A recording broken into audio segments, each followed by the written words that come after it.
Welcome to Leadership Unscripted.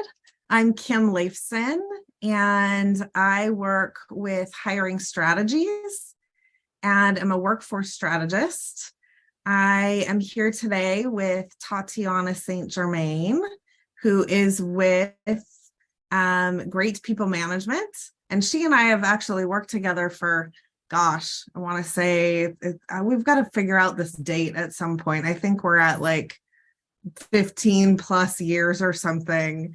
We collaborate on a lot of different things together. So thanks for being here, Tatiana. Today we're going to talk about remote work and making remote work. Do you want to introduce yourself a little bit? Sure. I was going to say we're getting better and better at this. Right? A little bit. And technology. Yeah, I love working with people, with organizations, and help them on the people side of things, executive coaching, advising on the talent side, hiring strategies and the retention strategies, that sort of thing. And of course, the question of remote work comes up all the time. This kind of added a new layer to how we interact with each other in the workplace. And the question often is, well, now that we're sort of back, we're over COVID, do we come back to the office? Do we not come back to the office? There's so many pros and cons. So it's an interesting topic. Absolutely. We're talking about it a lot at Hiring Strategies. We help organizations attract, engage, and keep top performing people. And going remote or staying in person impacts all three of those things. Do we hire someone remote? Does that person want to work remote or not? When we're working remote, how do we keep our workforce engaged? And then once they're here and they're engaged, how do we make sure that they want to stay? So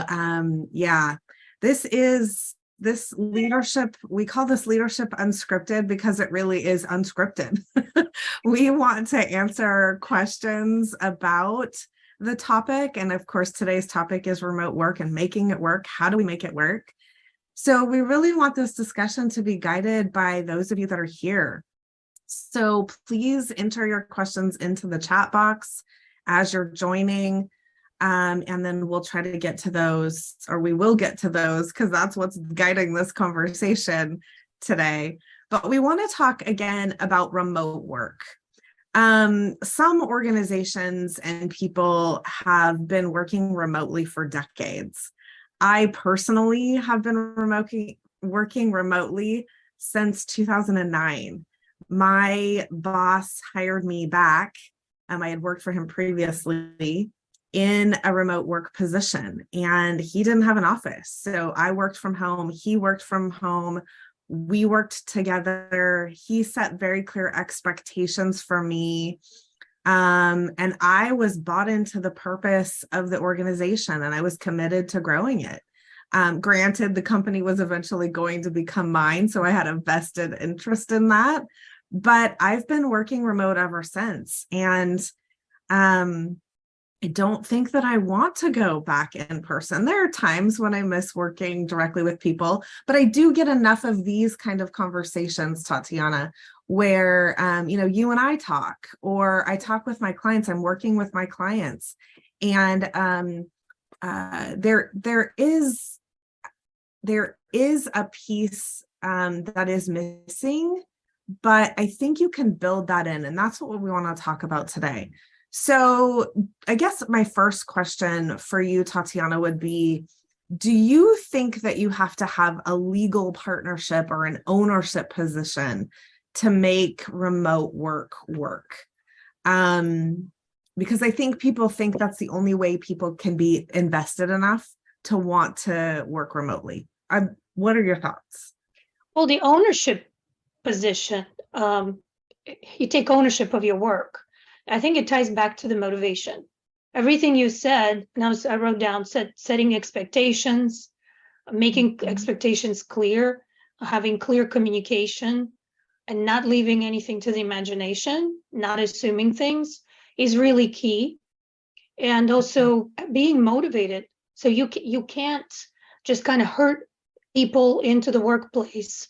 In the office, you clock in and you're there. It's like you're captive audience or captive there. And so that means you're productive and you're performing, you're there. Now you have to engage people at a different level. It has to come from within. Not, I know I'm kind of rambling, but in my head it kind of makes sense. You know what I'm saying? It's the ties to the motivation. I do. And I would argue that I wonder just how much productivity we have when we're in the office. Like, I know people, there are days when our heads just aren't in it, right? And we are distracted at work by maybe something that's going on in our personal life, or we're distracted by the person in the sitting in the cubicle next to us or in the office next to us. People are constantly interrupting us. So I wonder if, there is this misconception that we can be and are more productive in the workplace than we are when we're working remotely. I really do think that is a myth. Yeah, I think so to a degree. I think it depends on the person. So both you and I are in the business of measuring people, right? Understanding what makes people tick. So different people have different traits. Sure.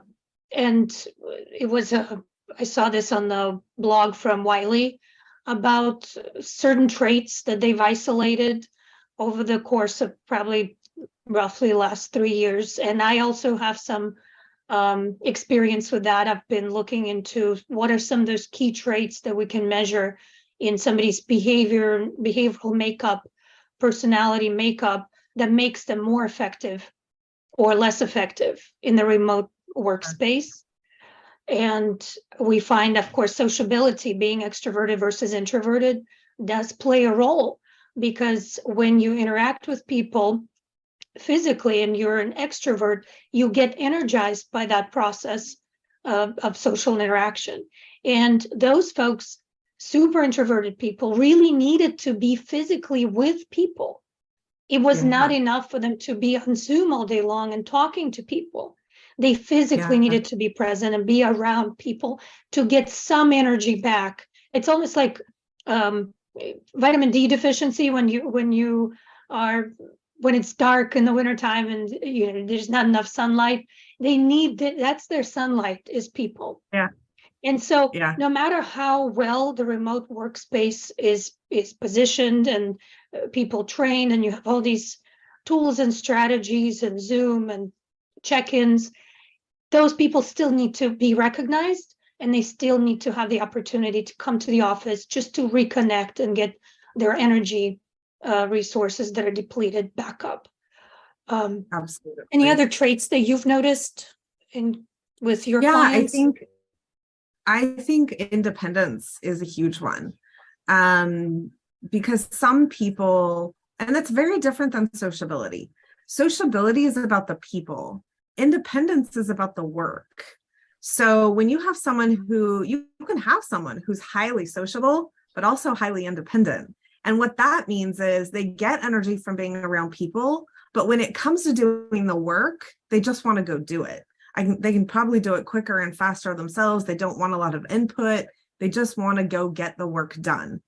So if you have someone who's highly independent, and the work can be done independently, those people can work remotely pretty well. And then they get their social from somewhere else. If, in their off time, if they are low on independence, that means high on team. And they need that interaction. They need to bounce ideas off of people. They want to run things by other people. They want to make decisions together. It's all about consensus. They want to win together. They want to lose together. And so with someone like that, that's more difficult to do over Zoom or remote, but you can make it work. Again, it's how you set up your technology and systems to do that. I think that's easier to do than someone who's highly social and needs that that interaction, because it's an energy thing, and you can't get that energy through a Zoom call. You can get teaming through a Zoom call. You can build consensus through a Zoom call. You can do those things remotely. So it's different, and understanding who on your team is highly independent and who is highly social, I think those things can help in learning how to manage them and learning which environment they're going to be best in. And some people, it's going to be hybrid, right? They want a little of both. They want a little of both. So that one, I think also how we make our decisions plays into that. If we need a lot of information and we need to rely on people to give us that information, then that might necessitate more collaboration, which again, collaboration can be done remotely. It's all how you build that into your organization.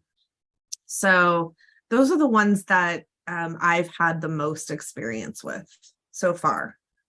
Yeah, and I think there's never been a better case for assessments, so we can actually assess people and understand people. That's where some of these fears among the management team might be coming from. My good friend Paul Falcone called productivity paranoia. So I think the managers who are shying away from remote work or hybrid work, it's not that they're not flexible or innovative. They have this fear that they will not be able to achieve what they need to achieve with their team. They won't be able to set expectations or communicate well. And you really, it's difficult enough to get to know people, your team, when you work face to face every day, side by side with them. It's even more difficult to know people when they're working for you remotely. And so that's why assessments have been, these past couple of years especially, been very important, instrumental in understanding what makes people tick. Yeah, for sure. I almost think, and I'd love to get your take on this, I almost think that the remote work has highlighted the deficiencies in leadership that we have. Because it's, when they're sitting next to you in your office, they can do the work and you can ignore them and pretend they don't exist or not manage them well, and they will, do the work. When we have to go remote, it was almost like, as leaders, I don't know what to do because I can't see them. Whereas I think if you were truly getting to know your people and leading them well before, that transitioned easier to a remote situation, because it's about building those relationships and knowing what they need and communicating with them and being able to meet them where they are, right? I often heard people say when we went remote, it made it much more difficult because I had to spend time with every single person, right? I had to call everybody every day you should have been doing that in the beginning. You should be checking in with your people every day to know what's going on in their worlds, in their lives, with the projects they're working on. That is the definition of a leader. And so I think this environment kind of opened this can of worms where leaders were going, wow, I didn't know, or I wasn't aware I should be doing that. And now all of a sudden they have to do it. I'd love to hear your thoughts on that. Yeah, it exposed, like you said, a lot of the deficiencies. Yeah, I agree. I think we all like what we're used to. And there's this, you come to work and then there's this expectation that just because you're at work, you're productive and you're working, and everything just happens and you don't need to do anything or don't need to do much. But now the importance of the importance of communication, importance of setting clear expectations, building connections, personal connections, and leaders have to do it on purpose, not by accident. And what we found, you and I talked about this last couple of times, the uptick in the need in leadership development, I think was probably prompted by this shift, because leaders themselves and then organizations realized we are deficient in all of this, that we should have been training our leaders. So executive coaching and leadership development is definitely on the rise. And almost everything in my executive coaching practice, almost everything can be fixed by better communication, whether it's setting expectations, what by when, and checking in often, to not being annoyed by the fact that somebody's checking in. It's like, we got to have an expectation that it's okay to check in. I have a remote team myself. One is in Romania, one is in Philippines. And when the two of them are talking and they get frustrated, there's one is waiting on one thing and the other one's waiting on another thing. I'm like, it's okay to talk to each other. You just have to talk more often. And so it's a mind shift, a different mindset. It's okay to over communicate, if you will. You can no longer assume that just because you think a certain way, your people on your team can read your mind and they can do it the way that you expect, because surely they should know better. They should know how to do the work.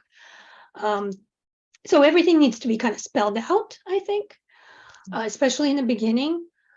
Providing just-in-time feedback. So the whole idea of annual reviews or semi-annual reviews is pretty much archaic at this point. I was going to say preposterous, but it's definitely archaic. With the new generation, you have to have those one-on-ones, the weekly meetings, just-in-time feedback, and course correcting continuously, almost daily, in the very least weekly.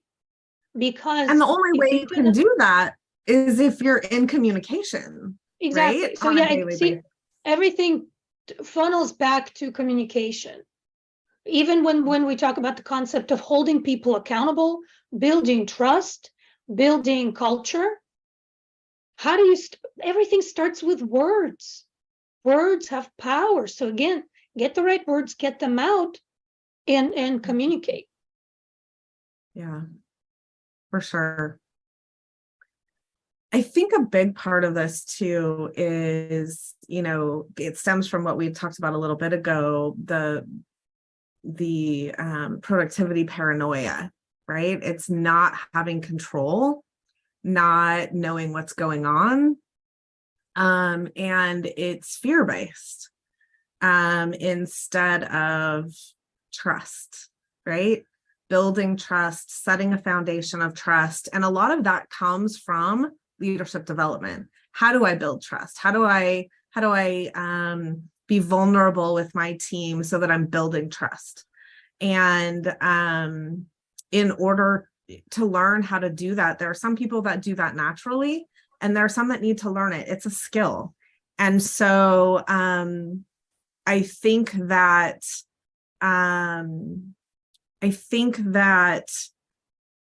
we have to remember that we have to know who our people are and know, do they need that leadership development or not? Any high potential, etc. We've got to start. You have to start with building those relationships, creating trust, developing leaders, and all of that. I'm wondering if there's anybody, I don't know how many people are listening right now. Does anybody have any questions? Feel free to pop in with a question. We really want to center this conversation around your questions. So we call it unscripted for a reason. It really is unscripted. So comments, we want to maybe, right? Comments, questions, please jump in at any point. What else, Tatiana? What else are you seeing right now in the world of remote work? What's hot? What are the challenges people are having? What are you hearing? Well, it's I was going to kind of organize my thoughts, and for anybody who's listening, in terms of what are the pros and cons. Maybe we should have started with that, pros and cons of remote work. Yeah. For those who are trying to decide whether to grow a team and go more remote, or the COVID situation forced everybody to be remote, and now they're trying to decide whether to go hybrid or remote. I think, as we mentioned before, it starts with just being flexible and open to possibilities, and dealing with those, the pros and cons. But it would be helpful maybe for our audience to list that, and I would welcome the audience to chime in. In my, just off the top of my head, probably would say the pros for remote would be the cost savings. I have a couple of clients that moved to more of a shared workspace environment where they have just one small conference room and a couple of offices that people can come in and like rent, sign up, and use on occasion. But everybody went remote, and they doubled in size as an organization. Everybody's remote. It also allowed them to hire a variety of talent, because they can now reach not only the local area, but also pretty much worldwide.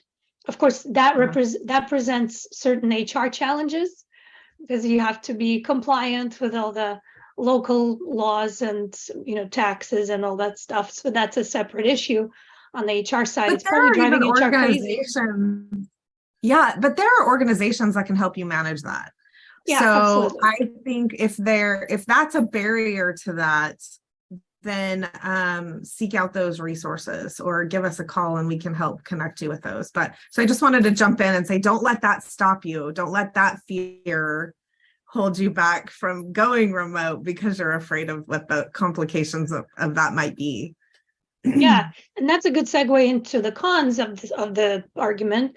So the pros are pretty clear: cost, variety, flexibility. What are the cons? We listed some of them already: HR issues, building the culture, connectivity, productivity, communication. But as we've already said, all of those things can be addressed. So the only barrier to being open and flexible to remote workforce as a leader is within the leader. Yeah. It's their own fear and their own, it's change, right? What are we letting go of? Change. No one's afraid of change. What we're afraid of is what we're losing in that change process. And when we're so used to leading people in person, we don't know that fear of, I don't know how to do that remotely takes over. And what I think the message we want to give people, at least I do, is it's doable. It's just different. And there are classes you can take. And again, I want to reiterate, I don't think learning to do it remotely is much different than doing it in person if you're doing it correctly.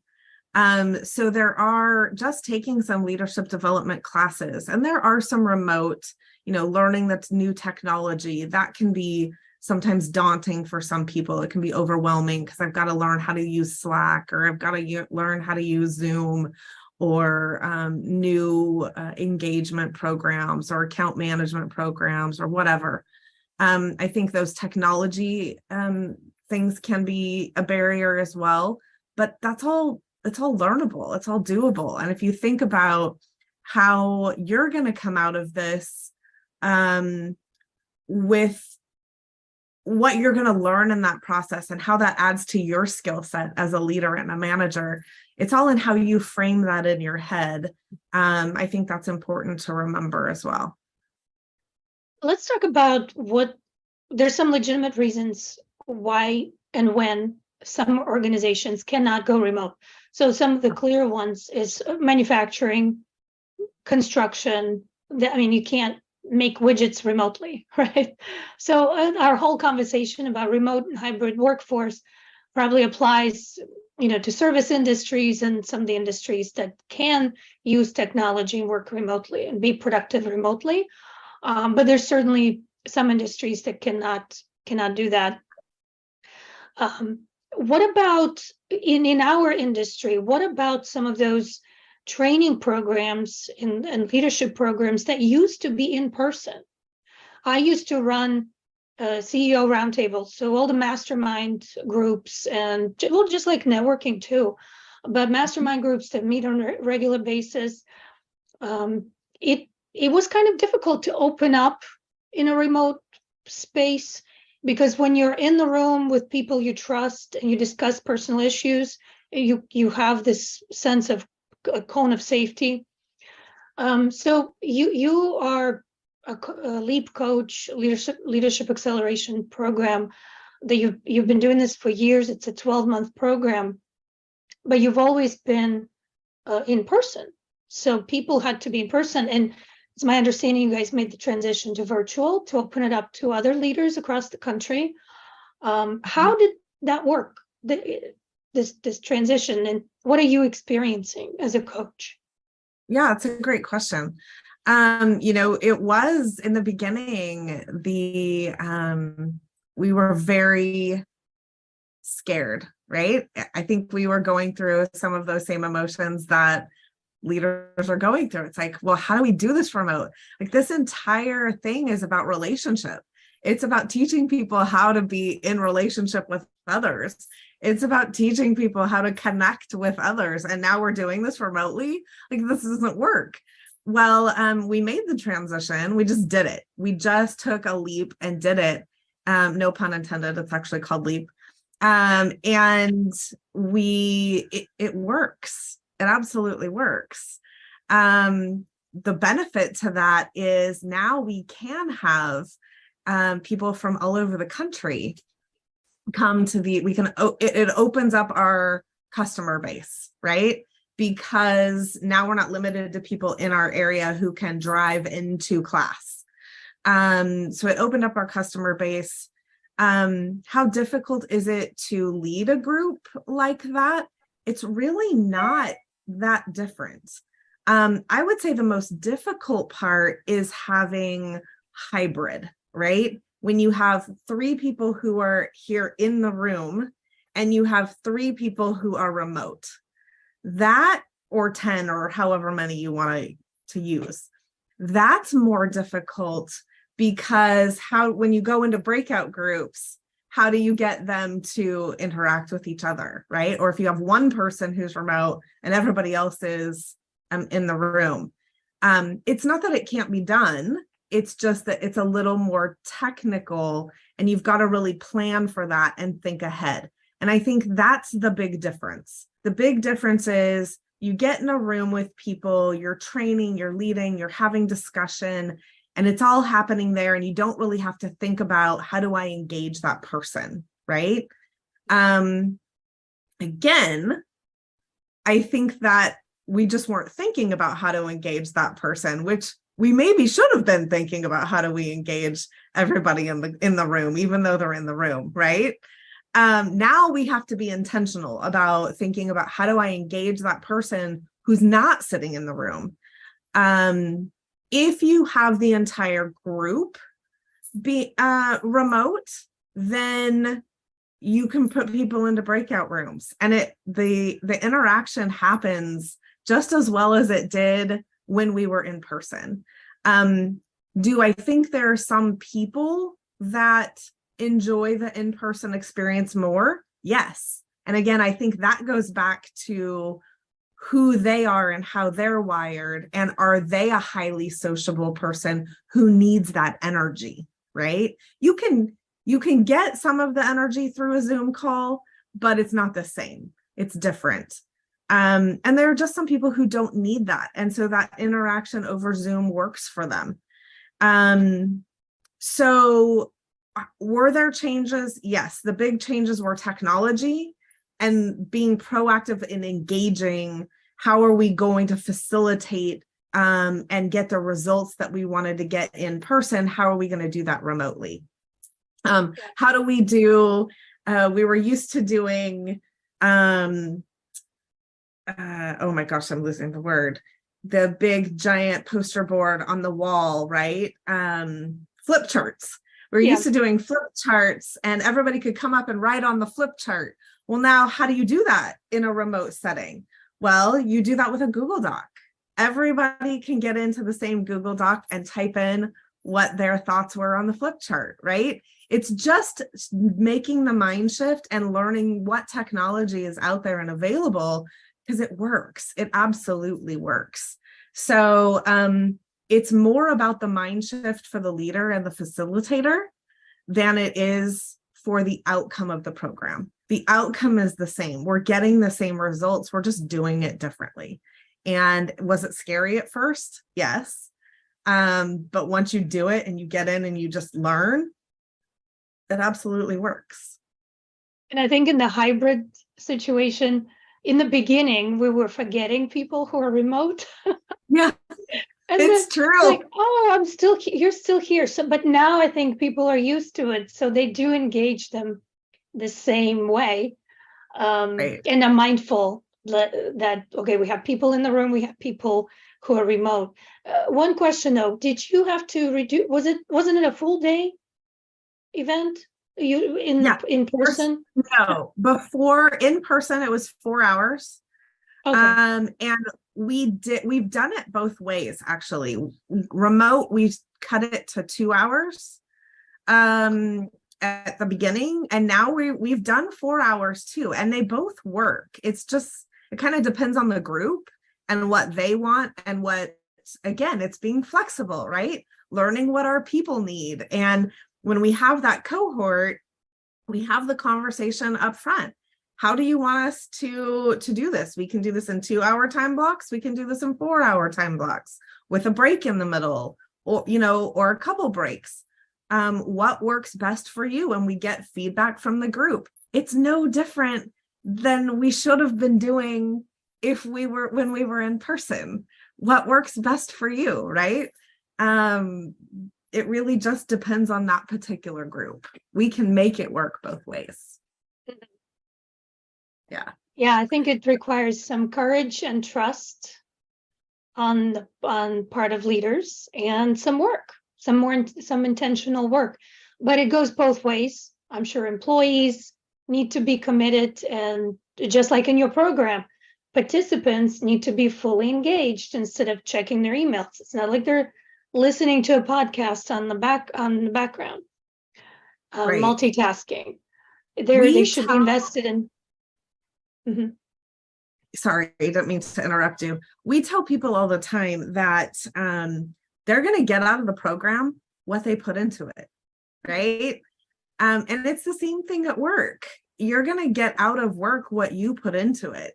If you sit back and just let things come to you, then you might not get as much out of it as you would if you were participating. That's true in person just as much as it is remotely. So yeah, you're right. It's a two-way street. I don't know if that answers your question or not. Yeah, absolutely. Yeah, I think that's good. I don't see any questions or comments. I don't either. I'm not even sure how many people we have on right now, but I mean, we don't have to go the full hour. We can cut this off a little bit early if we've touched on what people want.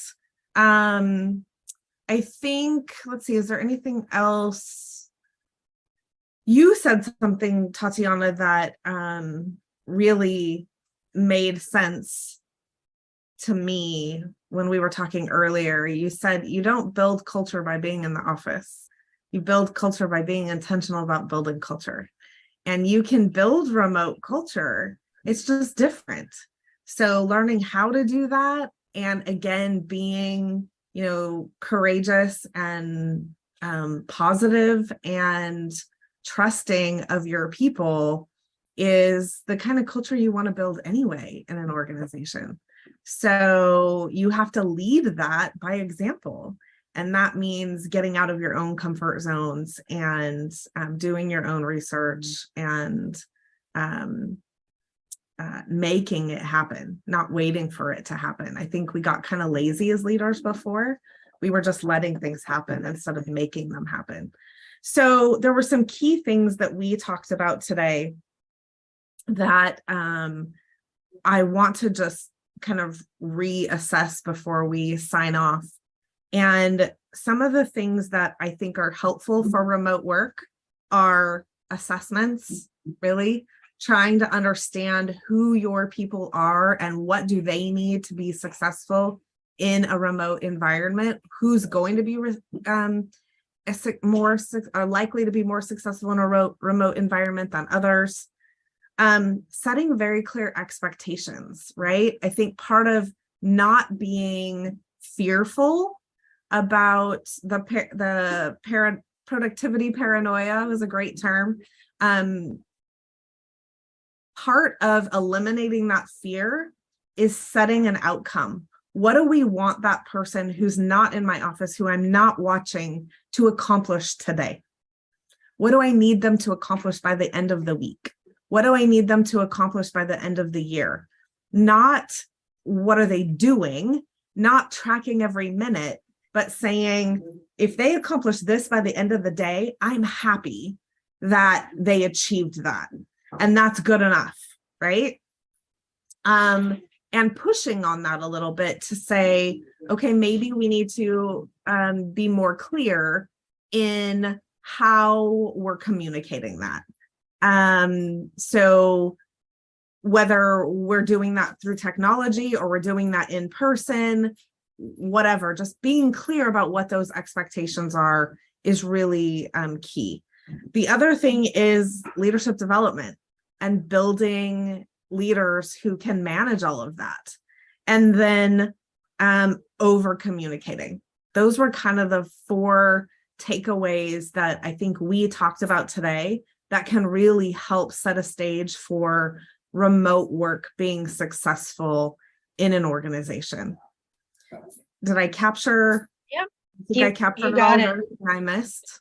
No, and even when we were talking about pros and cons, as we've discussed, many of the cons can be, many of those barriers can be removed and addressed.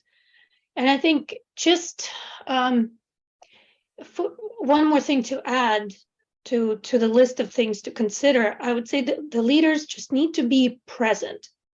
Mm-hmm. Just be in the moment. Don't feel like, oh, I read this book or I listened to this podcast or listened to Tatiana and Kim's conversation, and I'm going to go and do this. But it feels so difficult, it's hard, and it's not natural. I really believe that every leader has their own path to being successful. And every leader has a unique team, a unique combination of things and projects and functions that they're performing. So be mindful of that. Be in the moment. Don't try to push any kind of agenda. It's not a win-lose. That you coming into these conversations, don't come in with a mindset that I'm going to come in and win, and that's my agenda. Come in to find a solution. Come in to connect, to find out more, listen to understand. It's really kind of a fact-finding mission every time you talk to your people. What resources do they need? How are things going? Whatever it is, just be in the moment, be present, be grounded, and be prepared to change, to learn something, and it might throw off whatever you were planning. Be flexible. Absolutely. And I think a lot of that comes in that leadership development, right? You're going to learn by training and learning about leadership. You're going to learn some of those key techniques about being present, about building relationships, about building trust, etc. Awesome. Well, thank you for your time. I still don't see any questions. So I just want to say thank you again for being here, Tatiana. If anybody does have any questions, feel free to reach out to either one of us. My address is kiml@hiringstrategies.com. And Tatiana, you want to give people your email as well? I'm at Tatiana@greatpeoplewin.com. Awesome. And I guess everybody's taking time off or cramming some extra work before Christmas, right? So it was a pleasure to be on this conversation with you again, and look forward to more conversations like this. And Likewise. happy holidays. Thank you. Happy holidays. Take care.